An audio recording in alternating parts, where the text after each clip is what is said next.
We have a machine in the shop. This is a Toro Greensmaster. It's a riding mower, triplex.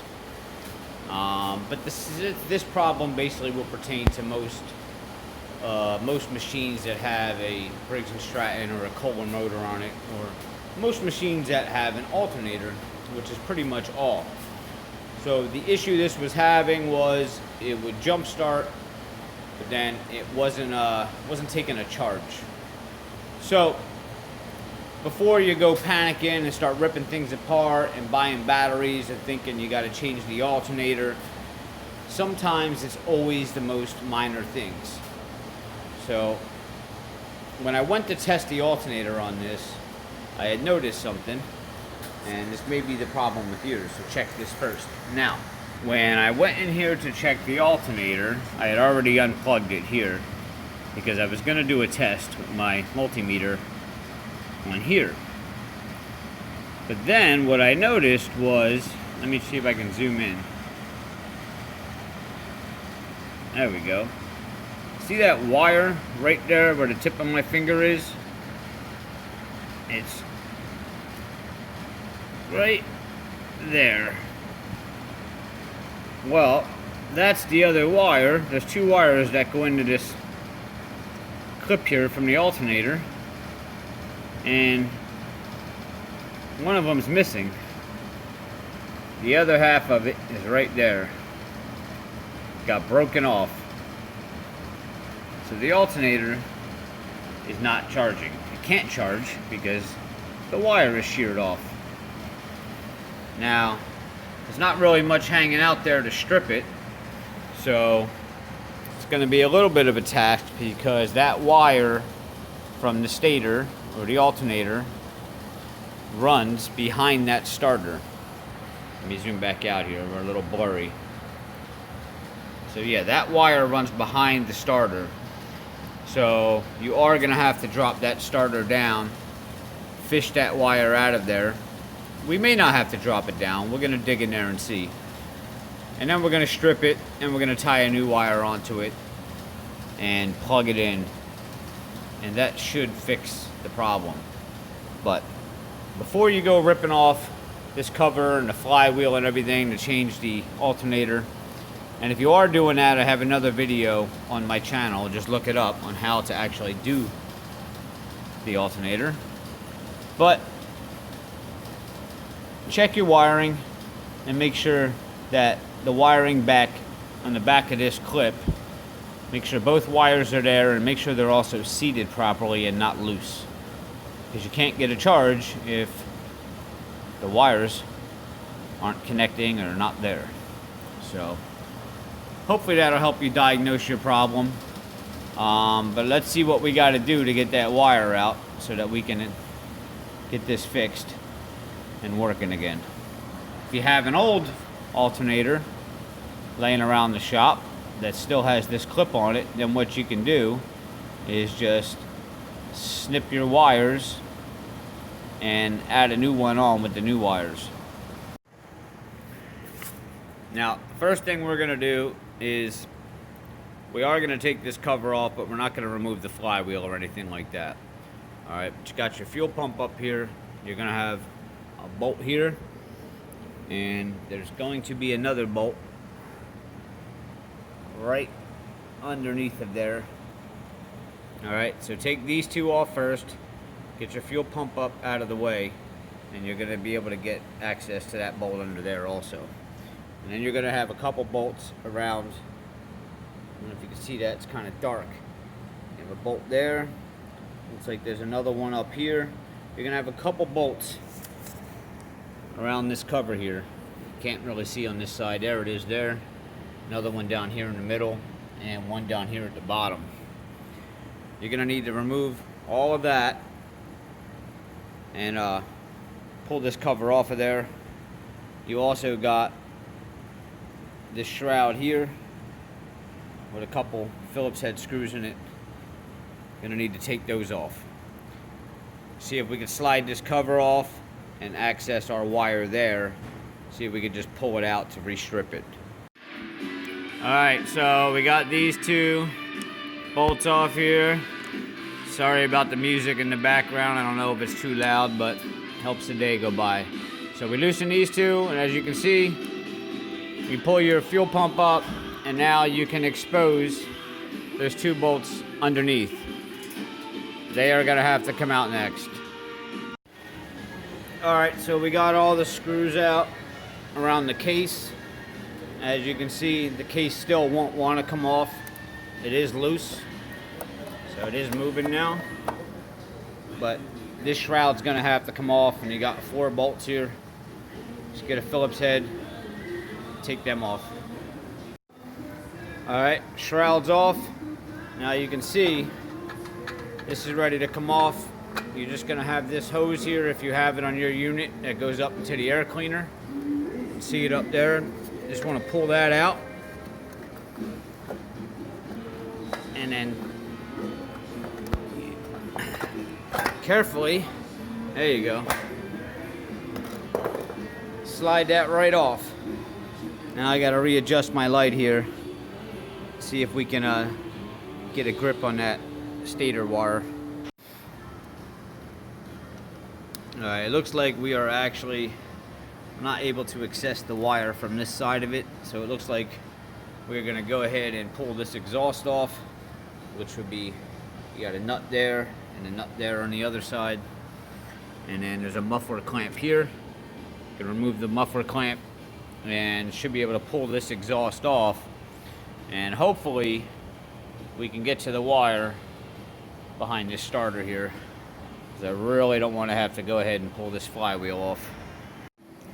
Alright, we got the exhaust off, and I managed to get to the wires here that go to the alternator. Now, the one side, remember, was attached. I had to snip that off. And this is all basically to avoid having to pull the flywheel off. Now, there's not much room to get a stripper in here. So we're gonna get one shot at this to try to strip these wires, and if it doesn't work and we end up cutting this by accident, we're not gonna have any room to get any wire in there. We're gonna then have to pull this flywheel off. But what I did was I got an old alternator, an old stator, and cut the clip off of that one. So I'm gonna try to re-splice these into it so that I have a working clip there. So what you got to do is, you don't have enough room to get these wire snips in there, so we're gonna have to take a razor blade and we're gonna have to try to score. We want to go in about at least a good inch. We're gonna have to try to score that. I can't do it with one hand, but put a slice on here, and then maybe a slice on the other side. And then what I'm gonna do is get these in here and grab it and try to pry that piece off of there so that I have a little bit of end showing. And then hopefully I can just splice these in there with a connector and that'll work. But if I end up cutting this and it don't work, we're gonna have no wire left and we're gonna have to go in there. So before you go trying to get these in there and splicing it and pulling on it, you might rip the wire and have none left. That's why I'm saying take a razor, score the rubber on here first, so that when you do grip that wire and pry that rubber off, you're not pulling the whole wire or cutting the wire also. Alright, I'm gonna have to set the phone down to do this. So I managed to get both these wires stripped. I just have no room in here to work.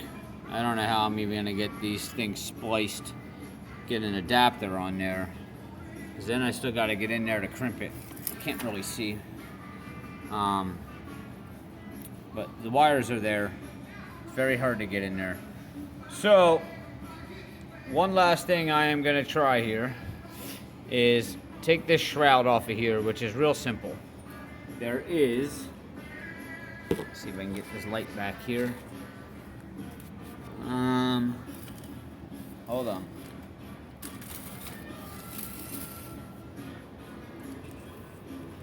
Alright. There's one bolt right there holding this shroud on. Right in the back there. So you can see where my hand's going in. It's right back there. You are able to get to it. So we're going to take that bolt off. Then all you got to do is remove your spark plug here. And you have a little ground wire right here that comes unplugged. And that's it. Then this shroud should pull right out. So let me go ahead and take that bolt off in the back. Alright, bolt's out. So you want to unplug this. And your spark plug wire here. Let me put this back in this grommet. Alright, spark plug wire here. Just unplug that. And you will have this little ground that's plugged in here. That's unplugged. So now we should be able to pull this out of there. Like so. Alright.